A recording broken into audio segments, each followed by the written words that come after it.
La seule façon d'avoir confiance en soi, c'est de faire. C'est d'oser, c'est d'agir, c'est de mettre un peu le pied là où on n'est pas sûr que ça va marcher. Et dans le langage courant, on parle de confiance en soi, mais en psycho, c'est un concept qu'on appelle le sentiment d'efficacité personnelle. C'est la croyance qu'on a en nos capacités à réussir des tâches. Et le mot hyper important dans cette définition, c'est le mot sentiment. En fait, c'est pas forcément ma capacité à réussir, mais c'est ma croyance en ma capacité. Et ce qui peut être un peu traître dans le sentiment d'efficacité personnelle, donc je vous l'ai dit, c'est une croyance, c'est qu'une croyance, ça se voit pas. Ça se mesure pas. Par exemple, depuis pas longtemps, je prends des cours de danse. Je débute, donc littéralement, je suis novice. Je suis pas très forte, je danse pas très bien, mais je crois en ma capacité à réussir à faire une choré. Même si ma capacité, elle n'est pas de 100% et que je suis pas forcément encore au niveau que j'ai envie d'atteindre, j'y crois. Je crois que je vais y arriver. Et c'est cette croyance-là dont j'ai envie de parler aujourd'hui. Comment j'ai gagné confiance en moi? Alors, de base, je suis une petite fille discrète qu'on n'entend pas, d'après tous les professeurs. Je suis pas forcément quelqu'un qui a confiance en soi. Je me suis toujours débrouillée. Par exemple, à l'école, j'avais des bonnes notes. Mais c'est pas parce que j'avais confiance en mes capacités, c'est parce qu'en fait, je voulais qu'on me laisse tranquille. Je savais que si je bavardais, si j'avais des mauvaises notes, on allait venir m'embêter. Alors que là, j'ai un peu trouvé la façon de contourner tout ça, essayer en tout cas d'apprendre et de comprendre, et après avoir des bonnes notes, comme ça on me laissait tranquille. Je sais pas si à cet âge-là, j'avais confiance en mes capacités, parce que globalement, j'avais des bonnes notes, et que les notes, en vrai, à l'école, c'est ce qui participe un peu à donner confiance en soi, ou pas. Moi, c'est un autre problème. Et donc, malgré ces notes-là, j'avais pas forcément confiance en moi en tant qu'individu, parce que je pense que aussi j'étais très jeune. Et je pense que le premier truc qui m'a aidé à avoir confiance en moi, j'ai envie de dire au tout début, c'est le sport. Moi, j'ai pratiqué l'équitation dès l'âge de mes 11 ans. Donc ça fait quasiment 17 ans maintenant que je monte à cheval. Et ce sport-là, même si honnêtement, il est très ingrat, parce que pour un pas qu'on fait en avant, on en fait 10 en arrière, même s'il est très ingrat, il a ça de bon que on peut se voir progresser. Je dis ça dans le sens, le premier jour où on vient monter à cheval, c'est pas nous qui préparons le cheval, on monte dessus mais on fait que du pas, on fait pas grand chose. Et un beau jour, on se retrouve à faire des compétitions, à faire des figures qui peuvent être un peu compliquées, tout simplement, à sauter des obstacles qui sont honnêtement, quand on démarre, on a l'impression que c'est immense. Et le fait de se voir, le fait de se visualiser réussir, honnêtement, je pense que c'est un des ingrédients principaux de pourquoi aujourd'hui j'ai confiance en moi. Ce qui est bien aussi avec le cheval, mais je pense que c'est le cas dans plein d'autres sports, c'est que on a tendance à beaucoup se photographier, beaucoup se filmer. Et en fait, même si au début on peut avoir un peu honte de se filmer alors qu'on n'est pas forcément le meilleur du cours ou juste qu'on n'est pas très à l'aise dans ses baskets, en fait ça fait toute la différence. Lorsqu'on se voit monter il y a 10-15 ans et qu'on voit aujourd'hui, on voit les progrès. Et donc ma confiance en moi, au-delà d'être de la confiance dans ma capacité à pratiquer le sport que j'aime au final, m'a aussi permis d'avoir confiance en moi sur, on va dire, les responsabilités que ça engendre. Dans le sens où, en 2016, à 18 ans, ma sœur et moi, on est devenus propriétaires d'un cheval. Et quand on n'est pas propriétaire, on ne sait pas ce que c'est. Vraiment, on n'a aucune idée. On ne peut même pas imaginer ce que c'est. Et quand on se retrouve à avoir littéralement la vie d'un animal entre les mains et qu'on doit s'en occuper de A à Z, forcément, ça responsabilise. Et on voit aussi le progrès. Au tout début, on n'était pas capable de s'occuper d'un cheval, on ne savait pas trop où on allait. Aujourd'hui, moi, ça fait quasiment 7 ans que je suis propriétaire d'un autre cheval. Et aujourd'hui, j'ai complètement confiance en ma capacité à le travailler correctement, le soigner, faire appel à d'autres personnes pour le soigner aussi. C'est bon, j'ai envie de dire, je l'ai fait et maintenant j'ai confiance en moi. Mais si on m'avait demandé le premier jour où j'étais propriétaire, ou même dans les bas aussi, du fait d'être propriétaire, quand malheureusement il y a le vétérinaire qui vient, ou que y a un petit couac dans la vie, ça arrive, si on m'avait demandé à ce moment-là si j'avais confiance en moi, bien sûr que non. Et ma confiance, elle vient uniquement de la pratique, elle vient uniquement du fait que j'ai fait, j'ai agi. Et même si ça n'a pas toujours été parfait, qu'il y a eu des moments d'erreur, des moments de doute, c'est ça. C'est ces actions qui m'ont permis d'y croire aujourd'hui. Et c'est marrant parce que du coup, j'ai monté à cheval pendant très longtemps. Aujourd'hui, j'ai mon galop 7. Je monte plutôt bien quand même pour une personne qui monte en amateur. Et c'est marrant parce que j'avais pas commencé de nouveaux sports parce que moi le cheval c'était mon sport, ça me prenait tout mon temps, ça me suffisait largement. Sauf qu'il y a un peu moins de 1 an, j'ai commencé à danser. Et honnêtement, j'ai toujours eu envie de danser, ça m'a toujours attirée. J'ai toujours ce petit truc-là de se dire, bah, qu'est-ce que ça donnerait si je commençais? Bien évidemment, j'avais peur, puisque j'avais peur d'être nulle, d'être moche, de pas avoir de flow, et juste en fait d'être ridicule. Voilà. Donc j'ai fait un petit peu de danse, mais j'avais 11 ans ou 12 ans, euh, avec ma meilleure amie. Bon, c'était sympa, mais voilà, on peut pas dire que ça m'a beaucoup forgé, c'était une fois par semaine, c'était pas grand-chose. Et aujourd'hui, maintenant que je m'y suis mis un peu plus sérieusement, depuis un peu moins de 1 an, bah, je suis toujours pas très forte, honnêtement. Mais j'ai tellement déjà, alors que je suis qu'au début, hein, j'ai tellement gagné confiance déjà, pas forcément en ma danse, mais en ma capacité à apprendre de nouvelles chorés alors qu'elles me paraissent super compliquées, à retenir un enchaînement de mouvements, alors que honnêtement, quand la prof a fait les mouvements, on se dit mais comment on va réussir à imprimer tout ça? Franchement, ça vraiment, je m'en pensais pas capable du tout. Même si c'est que 30 secondes, hein, c'est déjà énorme, franchement. Et dans la danse aussi, ce qui est bien, c'est qu'on a le réflexe de prendre beaucoup de vidéos. En vrai, honnêtement, je crois que au moins 50%, voire plus, des cours que je fais, j'ai filmé. Donc j'ai un reste, j'ai quelque chose que je peux analyser quand je rentre chez moi, et qui peut aussi être un objet de prise de confiance en moi. Je pense par exemple au dernier cours que j'ai fait, qui était le deuxième cours d'une même choré, où on apprend la même choré. Et honnêtement, pendant le cours, je me sentais mais complètement débordée, je savais pas trop ce que je faisais. Je répétais les mouvements mais un peu sans trop savoir ce que je faisais. Voilà, c'était pas... Disons que c'est pas le cours où je me suis sentie la plus en confiance pendant. Et à la fin, il se trouve que la prof nous demande de passer. En l'occurrence, je passe en trio avec elle et une autre fille. Et dans ma tête, j'ai été en panique parce que je savais très bien que j'avais pas la choré, que j'avais l'impression de vraiment pas connaître les pas. Donc ça a été un peu difficile de dire ok, je vais devoir la faire devant tout le monde alors que je la connais pas. Au final, la musique se lance, je danse. Honnêtement, je le sens pas de fou. Enfin, je me dis voilà, c'est que la deuxième fois qu'on bosse la choré, c'est un peu normal en même temps que j'arrive pas forcément à l'avoir tout de suite. Mais à ce moment-là, voilà, j'ai pas trop confiance en ce que j'ai fait, ça c'est sûr.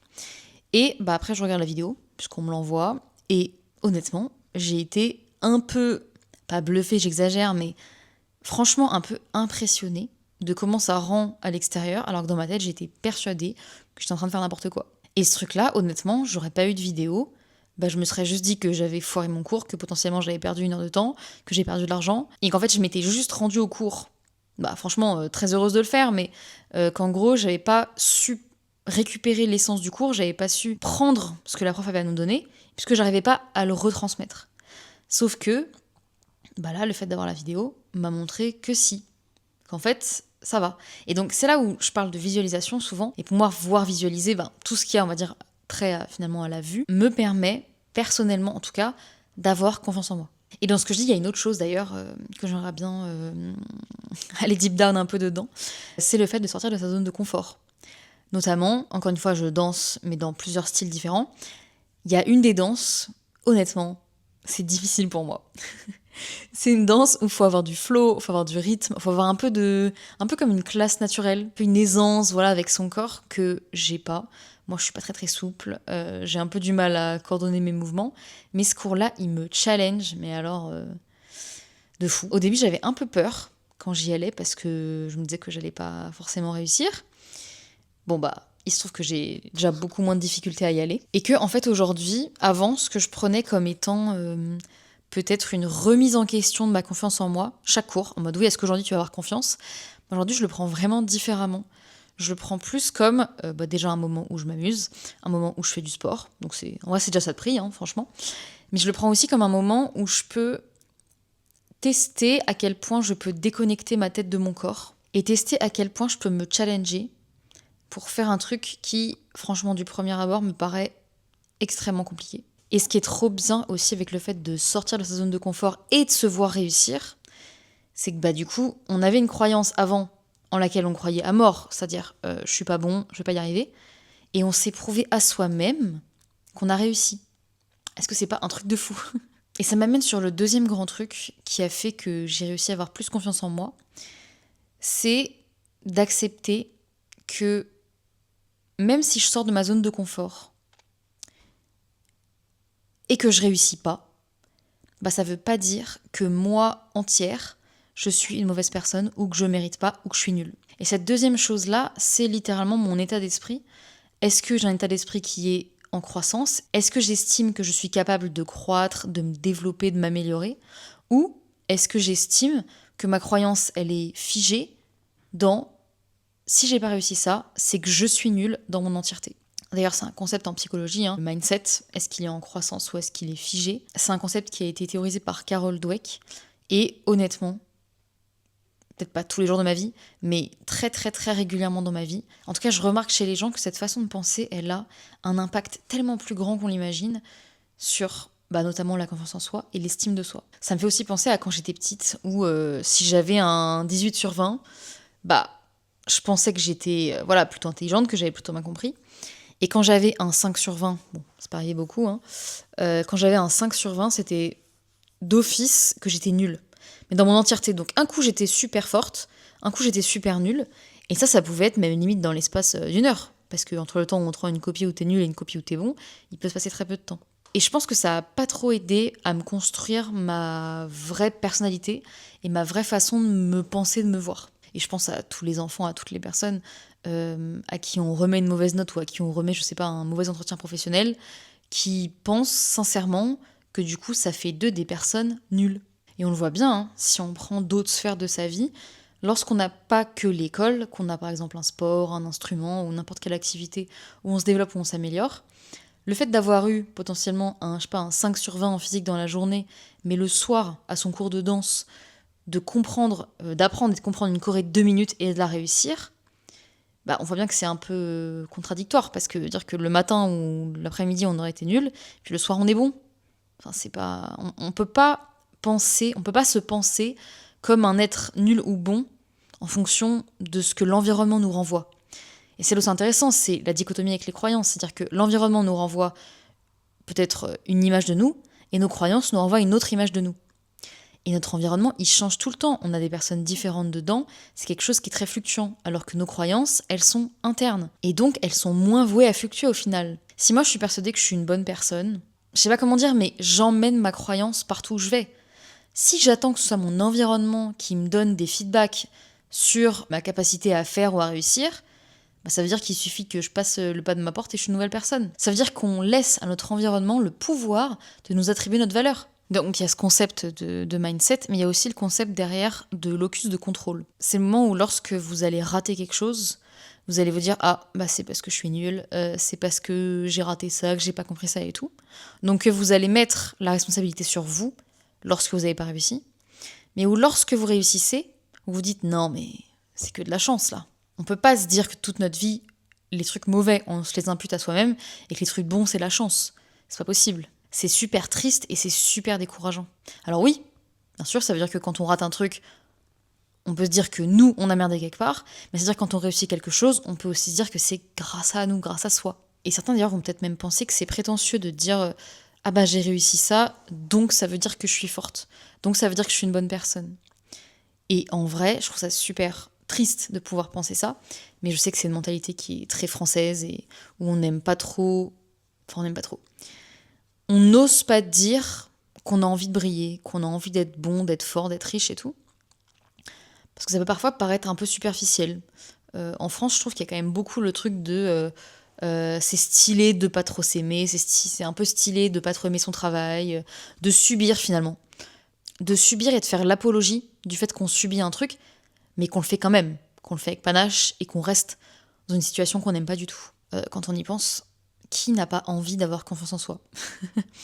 Qui se dit « Oh non, franchement, dans le meilleur des mondes, j'aurais pas confiance en moi. Voilà, je douterais de tout ce que je fais, de tout ce que je dis. » Enfin, ça n'existe pas. C'est les personnes qui sont potentiellement jalouses du fait que vous ayez confiance en vous, c'est juste parce qu'elles n'ont pas confiance en elles. C'est tout. C'est juste de la jalousie. Est-ce que d'ailleurs, c'est pas juste une projection d'une autre personne sur vous qui se dit « Tiens, cette personne, elle a confiance en elle, ça va cibler quelque chose dans mon cœur qui me dérange un peu, c'est-à-dire que moi, potentiellement, je suis pas alignée ou j'ai pas trouvé ma voie, ou voilà. » Ça vous fait quoi ? Enfin, ça bouge quelque chose en vous. Ça bouge quelque chose dans la personne. Elle se sent peut-être, je sais pas, visée, infériorisée par votre confiance en vous. Je sais pas. Enfin, il y a quel mérite à inférioriser quelqu'un qui a un truc que vous avez pas, mais que vous rêvez d'avoir? D'ailleurs, ça me fait penser à un truc. Je trouve que la confiance en soi passe aussi beaucoup par comment on s'habille, comment on se présente au monde, comment on sort de chez soi. Et combien de fois, je ne les compte même plus, en tout cas quand j'étais plus jeune, parce que maintenant ça m'arrive moins, je me suis dit que j'avais envie de mettre une certaine tenue qui peut-être reflétait ma personnalité, qui me faisait me sentir belle, qui me donnait envie de sortir. Combien de fois j'ai changé pour mettre un truc plus sobre, plus simple, plus passe-partout, en me disant que potentiellement on allait me juger sur ça. Donc ça veut dire, si je fais le raccourci, de me juger, d'avoir envie d'être belle, d'avoir envie de me sentir bien, qu'on me juge, d'avoir envie de me sentir comme j'ai envie de me sentir. Aujourd'hui, en vrai, ça me fait rigoler parce que j'ai vraiment beaucoup moins cette façon de penser. Quand j'ai envie de m'habiller d'une certaine manière, je le fais globalement. Bon, sauf quand il y a les transports et tout ça, mais c'est notre histoire. Mais j'avais peur d'être overdressed. Genre, vraiment. Tu sais, potentiellement, quand t'arrives dans la soirée où tout le monde est en jogging et toi, t'as mis des talons. Je sais pas pourquoi, d'ailleurs. Je sais pas pourquoi. J'analyse, j'ai les idées, mais je sais pas trop pourquoi. Ça trigger un peu un truc chez moi où j'ose pas, en fait. Je me dis, mais... Et si je suis la seule qui est bien ou bien / trop habillée? Je sais pas vraiment ce que ça veut dire. Est-ce que c'est pas un truc où potentiellement je pourrais renvoyer à des gens que eux ne sont pas assez habillés, mais en même temps, si tout le monde est habillé en jogging et qu'il n'y a que moi qui est en talons, je pense que ça ferait pas ça. Ou alors peut-être que ça peut-être dans l'esprit de certains se dire que eux ils ont pas eu confiance de le faire, je sais pas. Je sais rien. Après je dis ça, il y a des jours où j'ai une tenue en tête, je trouve qu'elle m'irait trop bien et tout, finalement je change parce que j'ose pas, hein. Il y en a encore. Mais c'est ma marge de progression. Quand je me rappelle de moi à 16 ans, qu'aujourd'hui j'en ai 27 et qu'un jour j'en aurai 40, et qu'à 40, j'ose espérer que je ferai en gros tout ce que j'ai envie, ben en fait c'est exactement ça que j'ai envie de voir, que j'ai envie de visualiser quand je serai plus âgée. J'ai dit plus âgée, pas plus grande. Ça, c'est la vieillesse. Et le troisième truc dont j'avais envie de parler aujourd'hui par rapport à qu'est-ce qui m'a donné confiance en moi, je dirais qu'il y a aussi une grande partie de l'entourage. Alors je disais tout à l'heure, faut pas se laisser envahir par l'environnement et laisser l'environnement te dicter si tu dois avoir confiance en toi, si tu as le droit d'avoir confiance en toi. Il y a aussi beaucoup l'entourage. Et c'est vrai qu'on dit souvent que l'entourage c'est très important, qu'il faut s'entourer de personnes bienveillantes qui ont envie de te voir réussir et tout ça. Et c'est vrai que, par exemple, lorsqu'on parle, je sais pas, d'un projet, par exemple un business, qu'on parle avec des gens et qu'en fait il n'y a pas forcément de répondant en face, ça peut être un peu décourageant, je trouve. Quand on est très enthousiaste à l'idée d'un projet, moi je suis quelqu'un qui est très enthousiaste et j'adore l'enthousiasme chez les gens, c'est vraiment extrêmement important pour moi. Quelqu'un qui est un peu, voilà, qui dit ah ouais, bon, voilà, qui n'a pas forcément déjà de retour constructif à faire sur ton idée. Cette personne-là, est-ce qu'elle va pas faire que soit on va dire au pire te faire descendre, si ce n'est te faire stagner, parce qu'en fait elle est pas dans cette... en tout cas, elle ne t'encourage pas dans le fait d'avoir confiance en toi.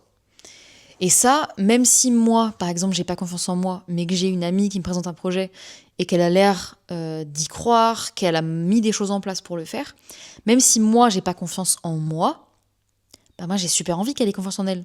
Donc, mon unique but, même si je n'y connais rien à son business, mettons que ce soit un truc où j'ai aucune connaissance, bien sûr que j'ai envie de la supporter, bien sûr que j'ai envie de donner tout mon soutien. Alors ça peut être des mini-trucs, mais rien qu'une parole un peu réconfortante, un peu sympa de dire écoute, je crois en ton projet, j'espère que ça va marcher, j'espère que tu vas en être contente et tout, je trouve que c'est déjà bien. Et d'ailleurs, en tant que personne qui a besoin de beaucoup d'enthousiasme et de joie dans sa vie, c'est marrant parce que je crois que je suis même un peu plus gênée par les personnes qui n'ont pas de réaction que par les personnes qui ont potentiellement une réaction négative à mon projet. Parce qu'à la limite, les personnes qui ont une réaction négative à mon projet, ça veut dire qu'en fait, leur argument, je vais pouvoir m'en servir pour soit orienter mon projet différemment, soit peut-être changer un truc. Mais une personne qui va juste être neutre et ne pas réagir, je crois que c'est ça le pire pour moi. Et forcément, j'ai envie d'en parler aujourd'hui parce que je suis dans une relation depuis quelques mois qui me donne confiance en moi.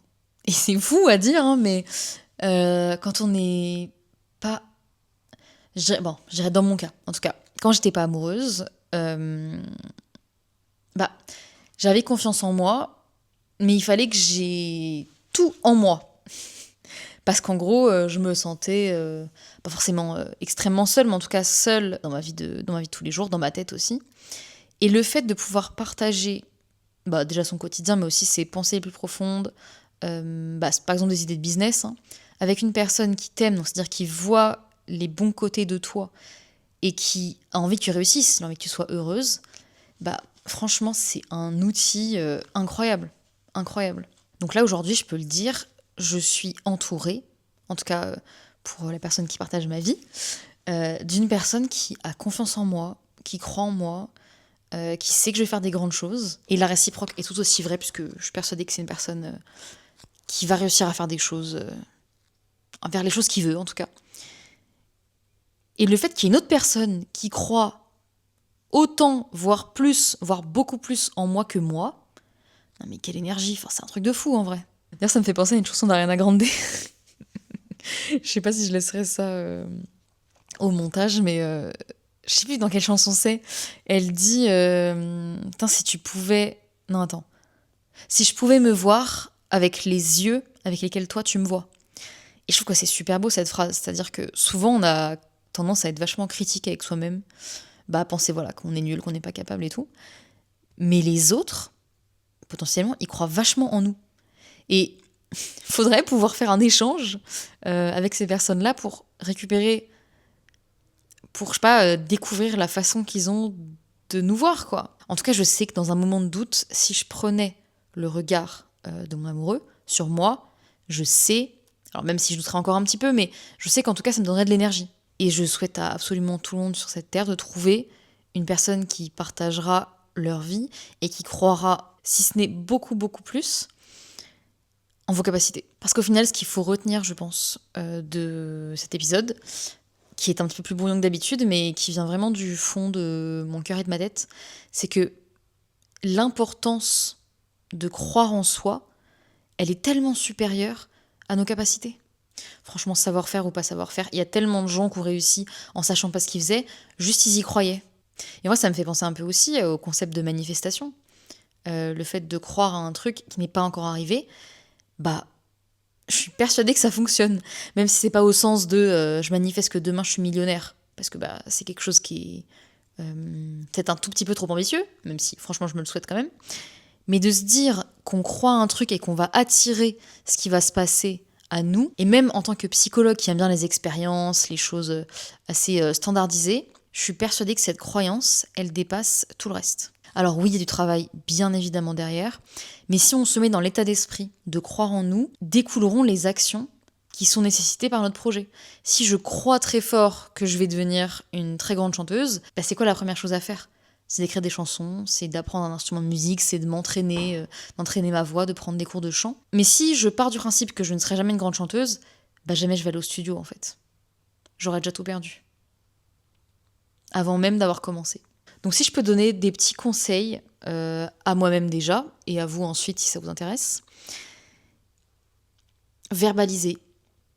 Verbaliser, c'est trop important. Dire les choses. Si vous avez envie de devenir une grande chanteuse, faut dire que vous avez envie de devenir une grande chanteuse. Pas forcément le dire aux autres, mais se le dire au moins à soi-même. L'écrire. En faire quelque chose de vrai, en fait. En faire quelque chose de concret. Puisque les pensées, les croyances, c'est des choses assez invisibles, assez impalpables. Il faut en faire un objet concret. Une autre chose, c'est de visualiser.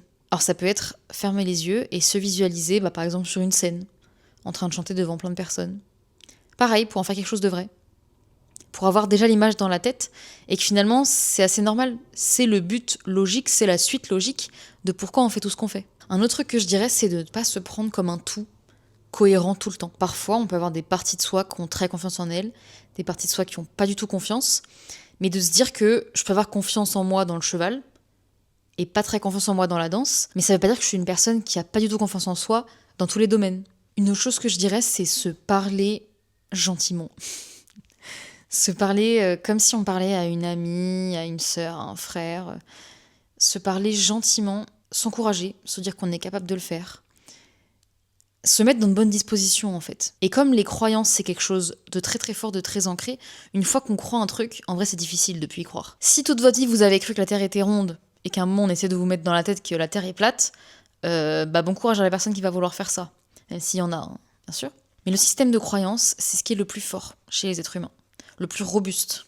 Et imaginez toute l'énergie que vous mettez à penser que vous êtes nul, imaginez une seconde que vous la mettiez à penser que vous êtes trop fort.